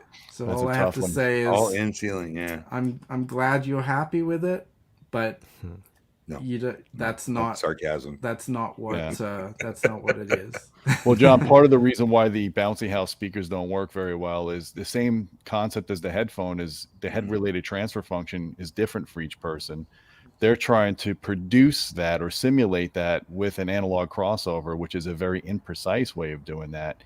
Trying to make the response shape like that. And then my experience with using them is it works for a very narrow seated area. So if you're too close to one of the bouncy speakers, you actually hear the sound radiating from the speaker as well as some of the reflection. It's very distracting. You got to really place them above ear level and away. And if they can't put speakers in the ceiling because of room constraints, it's almost very likely that they're not going to be placing those bouncy speakers in the optimal location to get a good coverage for the whole seating area. Yeah. John, have you mixed in any of the new Netflix mixing rooms that use the Meyer Sound Reflex system, or have you used the Meyer Sound Reflex system I also? haven't. I have wanted to check it out, but have not been able to yet. I've heard good things from some mixers. I was very skeptical about it. It's one of those things that I understand the drawbacks of a projector and a big screen versus having a nice, display. Obviously, it gets in the way of the sound. But you can't put speakers behind a solid screen. Micro LEDs. I haven't reached out because they're still, sort of not COVID lockdown, but they're haven't been letting visitors in like they have before.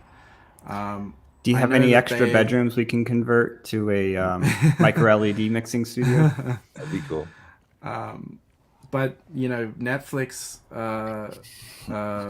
has a Blue Horn system as well that they use for QCing content. So I'd love to see one. I've heard the system before. It actually works shockingly well. It's not perfect, but it works shockingly well. For those that aren't familiar, it's basically like very fancy bouncy house. It's not reflecting off the ceiling. It's reflecting off the screen, but there's speakers mounted up in the ceiling.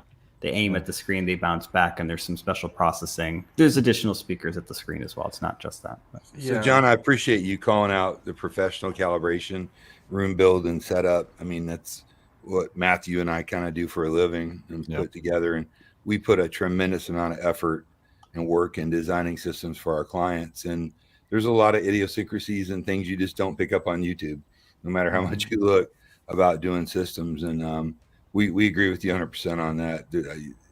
I know everybody can't afford it, but if you can afford some kind of professional design, installation, and calibration on a system, usually going to get phenomenal results. You know, it shocks me in the music world how many studios don't have calibrated rooms either. They'll SPL the speakers, but not EQ them or do any kind of curve on them. You know, that'll be one of the first questions I ask when I go to a studio I haven't been to before is your room calibrated? And sometimes I get deer in headlights, and sometimes, you know, they will think that SPLing the speakers is calibration. And, you know, fortunately, we have the budget on projects to get a calibrator and tune their room to do a project if we're desperate to do it in that particular room. But you know, otherwise I don't know what I'm hearing. You don't have a reference point.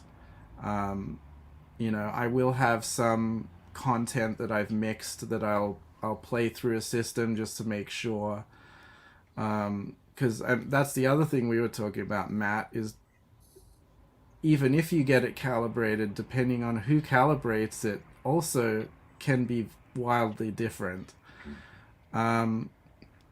You know, I work at Fox, and I have a very good relationship with the head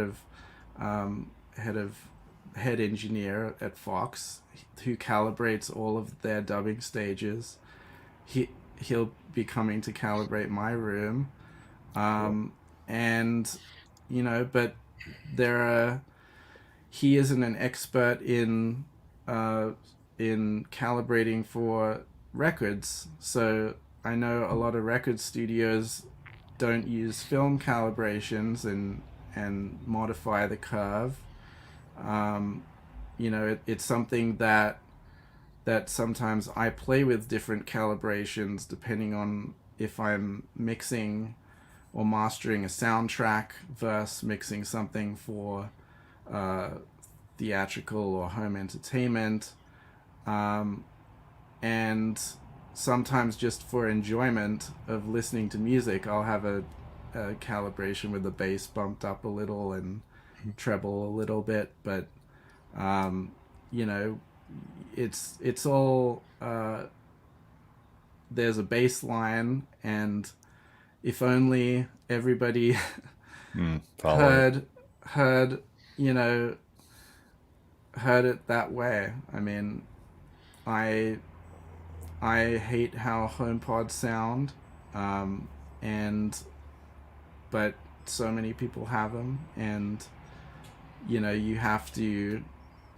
There's a lot of hi-fi gear that hypes the top end, and your mixes can sound way too bright, and that gives the appearance of being a thin sounding mix and not warm and emotional. So it's a very tough thing as a content creator to try and understand the consumer technology enough to be able to make it translate as well as you can do it. So John, that being said, with the calibration portion, do you find that the acoustic treatment deployment in a lot of these studios is incorrect or done just for aesthetics or not professionally set up? Absolutely. Mm-hmm. You know, you see it all the time that people, you know, put things, use the wrong material, Rooms that sound too dead, don't have any life to them.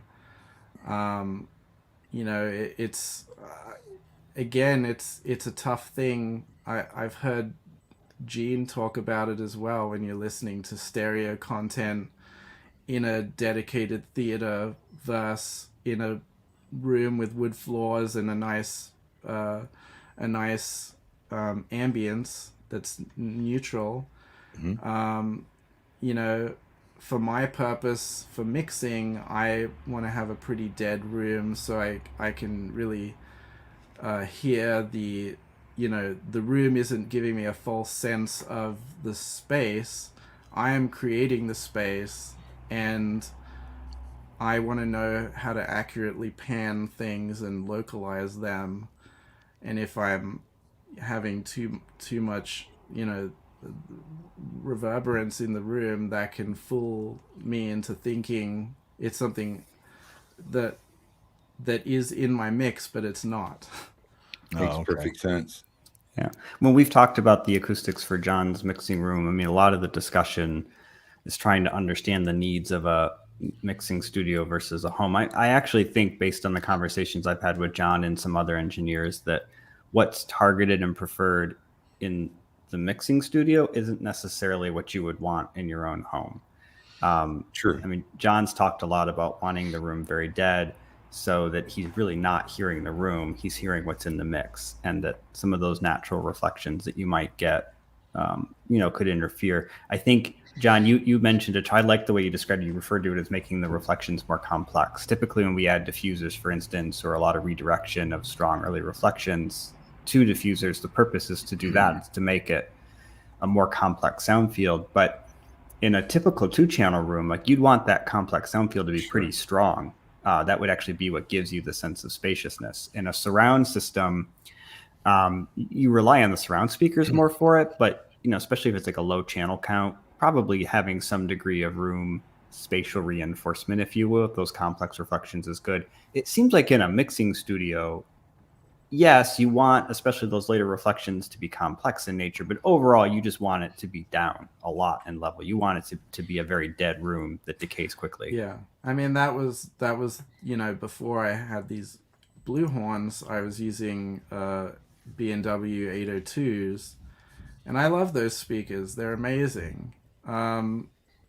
But everything you play out of them sounds amazing. And, I had a very hard time mixing on them. At least my space was untreated at the time, so they're a very wide dispersion speaker, and you really have to have good acoustics or a good treated room to work on them as an engineer. But in a untreated room, or a room that's more reverberant, it's very difficult to create the atmosphere and the sound stage when you don't know how much of it is the room reacting to what you're hearing versus what you're actually doing. So at Haven Smart, the company I work for, we're building a state-of-the-art showroom kind of from the ground up, and actually Pose Acoustics Matt is designing the acoustics in the room. So we're going to have a dedicated Atmos multi-channel state-of-the-art theater room. We're going to have a 2-channel room, and we're going to have a studio, not a studio for recording, but for gaming and whatnot, kind of a studio type environment. Maybe we should talk about that, Matt, what we're doing in these various different rooms and how they differ. I think we should. I'm having issues with my camera, so I've been messaging Shane, like trying to figure out why my camera keeps freezing. Well, one thing I want, we're on 2 hours, man. I froze again. I don't know what's going on here. Just to interject, can you guys hear me? Yeah. We're approaching. I've never done a live stream that's 2 hours long. So I didn't feel like 2 hours though. We could save that for another video and just wrap this up. It's all about John, because I know it's getting late and you're probably getting burnt out. There's so much to talk about. I'm happy to come back on and address any other questions. The last thing I want to ask you, John, it's on my mind. I know it's on Don's mind because he's a nerd like me. Did you listen to the Star Wars movies in Skywalker Sound? Like, did you go and mix them and then go listen to it at that area? Is that still being used for listening to the yeah, end I mean, result? you know, I'm sure a lot of us totally geek out when you go to a place like that. You know, I've had the pleasure to work there on several films, and you know, staying at the ranch is a surreal experience, and everybody there is equally as nerdy as you, if not more so. Wow. You know, they're all in the bushes recording weird things, coming up with, you know, crazy sounds. It's, you know, it's a paradise, really. Oh, it's got to be. Yeah, I mean, Hey, do they So- mix on M&K speakers there? M&K? Yeah. Miller and Chrysler. Chrysler. I think you said they use Bluehorn for now. years Is they that right? did, but Not Bluehorn, but they use Meyer speakers. Myers. Okay. yeah, Yeah. they're not. M&K is not the old M&K of old. I think product. M&K was there maybe at one time, but I don't think Yeah. that's been their Yeah, standard for a while. way back in the day, I think a lot of their mixing studios had M&K 150s over the years.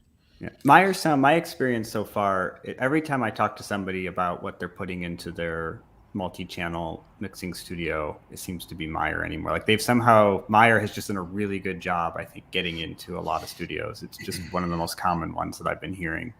And I know there's other companies like QSC tried to release a similar type of Pro monitor, but I've never heard of anyone actually using it. I'm sure there are studios. I've just never worked with anybody who said they were using that.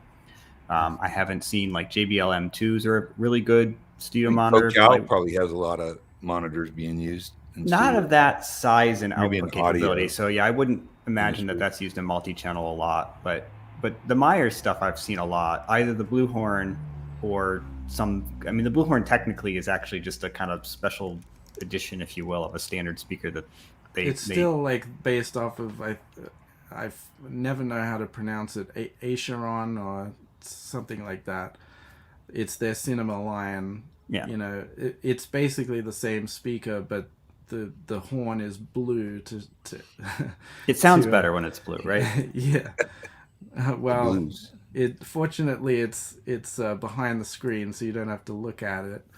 But you know, it's the electronics and the DSP processing that differentiate the two. But I will say that I don't know if a lot of people know, but at Skywalker they also have a very beautiful scoring stage there.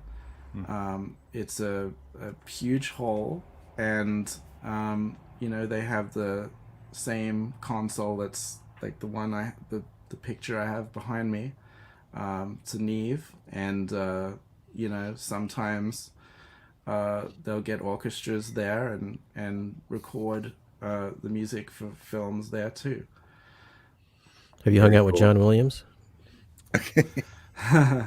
They have tea together. It's A couple times. Oh, cool. It's also a surreal experience. Right. And you know, but I think one of the best stories that I've heard, unfortunately I wasn't there to work on it, but some colleagues of mine and a mentor of mine worked on West Side Story, and they recorded in the Manhattan Center in New York, and John Williams was there in the control room. John Williams was there. Bruce Springsteen was there. Barack Obama and Michelle Obama were there. Spielberg was there, and they were all just watching the orchestra play, record the music for West Side Story. Oh wow, that's pretty cool. surreal. Very And cool. you know, one of my friends was in the room and said, like, I don't know what you do being in the room with those people. It's it's a crazy experience. Well, John, I appreciate you coming on tonight. We're definitely going to have you back again, and hopefully we will not make it a 2-hour live stream next time. I promise we'll keep it more topical. I want to just give a 30-second overview of the recommendations of what we learned from this video, because there's probably a lot of people that are going to want to skip ahead, and I'll put a note here. Basically, if you want to hear the director's intent of an Atmos mix, you're not going to hear it with a sound bar. You're not going to hear it with the bouncy house speakers. You're not going to hear it by putting your surround speakers in the corners of the room. You really should follow a basic 7.1.4 speaker layout, similar to what the Dolby diagram show. Maybe tighten up some of those placements depending on the room, the size, and the acoustics. But really, the gold standard 7.1.4, 5.1.2, of course, is something. But the benefit of Atmos is not fully realized until you have 4 height channels. So that's what I hope the takeaway is if you guys are really serious about listening and getting an immersive experience.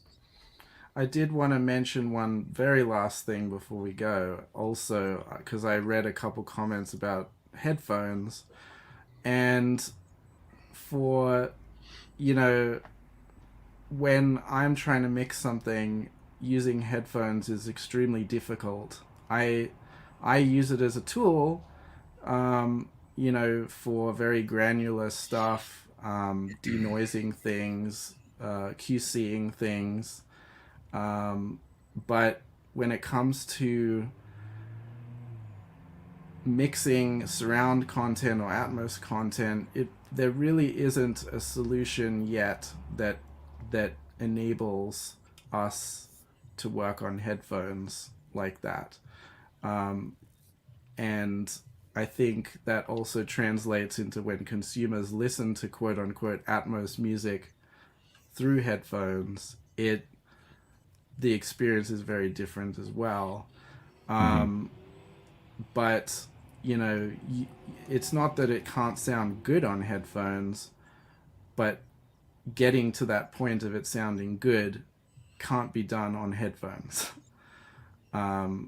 We touched on the realizer. The realizer is a great tool and has, helped in that department, but you really are still stuck to having a physical system that you need to work on to get the panning right. And then, you can go back and forth, but I'm sure we could have a whole nother conversation about just headphones. For sure. We could, but it's been burning for 2 hours, so I think Not everybody wants to tonight. go to bed. Yes. Gene, we got to come up with a name like, we did for the 4K, all the projectors that didn't actually play 4K, and they make Right. sure we needed something for Atmos, Fake Atmos. like almost, Almost. almost, Yeah. There you go. Almost. almost surround. So, Well, John, thank appreciate you. you. Yeah, we appreciate you coming, guys. It was awesome having everyone participate. Don't forget about our Patreon channel at patreon.com/audioholics. We appreciate your support. You get direct access to us if you want to suggest video topics or get some questions answered, talk about speaker placements, you name it. And until next time, my friends, keep listening. Keep listening.